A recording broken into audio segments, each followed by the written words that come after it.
Imagine going to sleep in a peaceful city and waking up to find everything around you burning. Homes, businesses, churches, schools, and entire streets disappearing beneath towering walls of fire. Imagine hearing screams in the darkness while the sky glows bright orange above your head. Imagine knowing that everything you own could be gone before sunrise.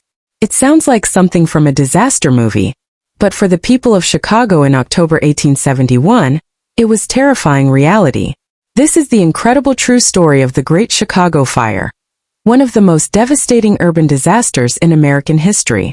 To understand how the disaster happened, we first need to travel back to Chicago in the year 1871. At the time, Chicago was one of the fastest-growing cities in America. People from all over the country were moving there in search of opportunity. New businesses opened every week. Railroads connected Chicago to distant parts of the nation. Factories were expanding. Trade was booming. The future looked bright. But beneath that success was a dangerous weakness. Much of Chicago was built from wood. Wooden homes, wooden sidewalks, wooden fences, wooden warehouses. Even many of the streets contained wooden structures. The city was growing so quickly that builders often chose speed over safety. And during the summer of 1871, another problem emerged. Rain became scarce. Weeks passed with almost no significant rainfall. Grass turned brown. Trees became dry. Wooden buildings baked beneath the hot sun. The city was slowly becoming a giant pile of fuel waiting for a spark. Unfortunately, that spark would soon arrive. The evening of October 8, 1871, began like any other Sunday. Families gathered for dinner. Children prepared for school the next day. Shopkeepers closed their businesses. Workers relaxed after another long week. Nobody suspected that within hours their city would be fighting for survival. At around 8:30 p.m., a fire broke out near a small barn belonging to the O'Leary family. The exact cause remains a mystery even today. For decades, many Americans believed a famous story. According to legend, a cow kicked over a lantern while being milked. The lantern supposedly fell into hay, starting the fire. It became one of the most famous stories in American history. However, historians later discovered there was little evidence supporting the tale. Many now believe newspapers created the story because it was simple and memorable. The true cause may never be known, but what happened next certainly is. Strong winds swept through the city that night. Instead of remaining a small local fire, the flames quickly spread from one structure to another. Within minutes, nearby buildings were burning. Then entire blocks caught fire.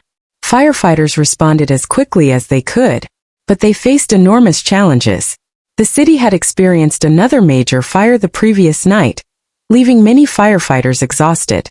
Equipment was limited, communication was difficult, and the powerful winds turned every spark into a new threat. As darkness covered Chicago, the fire grew larger. Residents stepped outside and stared in disbelief. Many assumed the fire would soon be controlled. After all, cities experience fires all the time. Surely firefighters would stop it. But this fire was different. The winds grew stronger. Flames leaped from rooftop to rooftop. Burning debris flew through the air like fiery birds. Pieces of wood carried by the wind landed far ahead of the fire. New fires suddenly appeared in places people thought were safe. Panic began spreading almost as quickly as the flames. Families rushed into their homes. Some grabbed money. Others collected important documents. Many took treasured family photographs. Parents gathered frightened children. Some residents loaded wagons with possessions. Others had no time for anything except escape. The city descended into chaos. By midnight, huge sections of Chicago were burning. The sky glowed orange. Smoke covered the streets. The heat became unbearable. Witnesses later described feeling intense waves of heat from blocks away. People could hear buildings collapsing in the distance. Every crash signaled another loss. Another home. Another business. Another piece of the city disappearing forever. As the fire advanced, thousands of people fled toward Lake Michigan. Open areas near the water seemed safer. Crowds filled the streets. Children cried. Mothers carried babies. Neighbors helped elderly residents. Strangers worked together to survive. The city had become a scene of desperation. Then came one of the most terrifying developments. The fire reached Chicago's business district. This was the heart of the city. Banks, hotels, government offices, factories, newspaper buildings. Everything stood directly in the fire's path. Soon many of these structures were engulfed in flames. Massive buildings collapsed into piles of burning rubble. Years of economic growth vanished before people's eyes. Business owners watched helplessly as their life's work disappeared. The destruction seemed endless. The heat became so intense that some stone structures cracked. Metal objects melted. Glass shattered.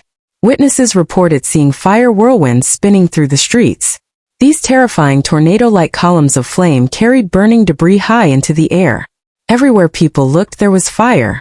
Some residents believed the entire city would be destroyed. For nearly 2 days the flames continued their assault. The fire crossed barriers that many thought would stop it. It jumped roads. It crossed waterways. Nothing seemed capable of slowing its advance.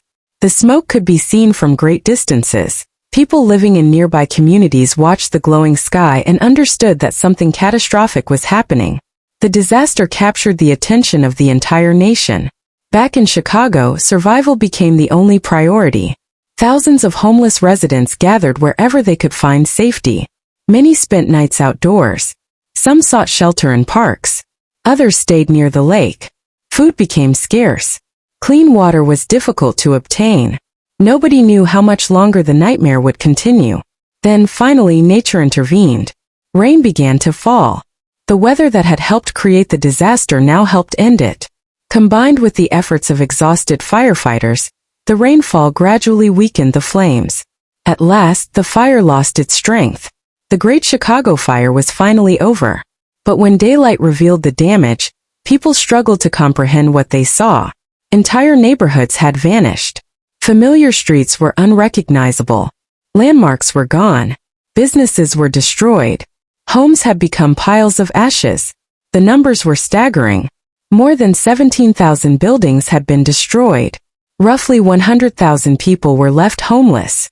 Millions of dollars in property had vanished.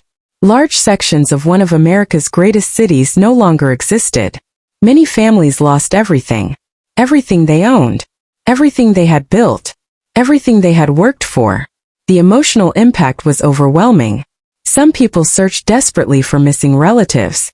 Others wandered through ruins trying to identify where their homes once stood. The city looked like a battlefield.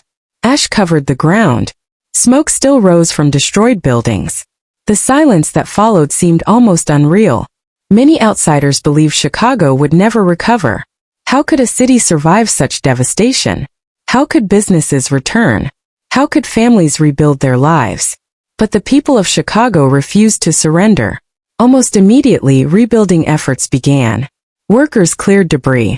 Volunteers provided food and supplies. Donations arrived from across the United States and around the world. Cities sent assistance. Organizations offered support.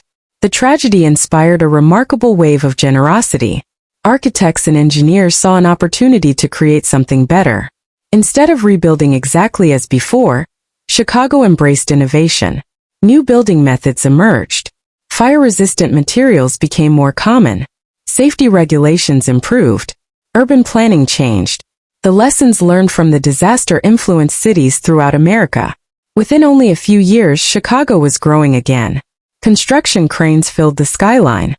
Businesses reopened. Population numbers increased. Investors poured money into the city. What had once seemed impossible was becoming reality. Chicago was coming back. And it was becoming stronger than ever.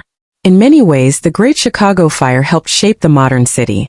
The rebuilding process encouraged architectural innovation. Engineers experimented with new techniques. Designers imagined larger and stronger structures. Eventually, Chicago became famous for its impressive skyline and groundbreaking architecture. The city transformed itself from disaster victim into a symbol of resilience. Today, millions of visitors travel to Chicago every year. They admire the skyscrapers. They explore museums. They enjoy the city's culture and history. Many walk through neighborhoods without realizing that much of modern Chicago exists because of what happened in October 1871. Beneath the bustling streets lies the memory of one of the greatest disasters in American history. A fire that began on an ordinary evening. A fire whose exact cause remains uncertain. A fire that destroyed thousands of buildings. A fire that left countless families homeless. And a fire that forever changed the future of an American city. More than 150 years later, the Great Chicago Fire remains a powerful reminder of both destruction and determination. It shows how quickly disaster can strike. But it also demonstrates something equally important: the strength of people who refuse to give up. The citizens of Chicago lost homes. They lost businesses. They lost entire neighborhoods. Yet they chose to rebuild. They chose to move forward. They chose hope over despair. And because of that decision, Chicago survived. Not only did it survive, it became one of the world's greatest cities. The Great Chicago Fire was not simply a story about flames. It was a story about courage, a story about resilience, and a story about how a city rose from ashes to build an even brighter future. If you enjoyed this historical story, subscribe to the Story Files for more incredible true stories, forgotten events, historical mysteries, and unbelievable moments from the past. Because sometimes the most unbelievable stories are the ones that actually happened.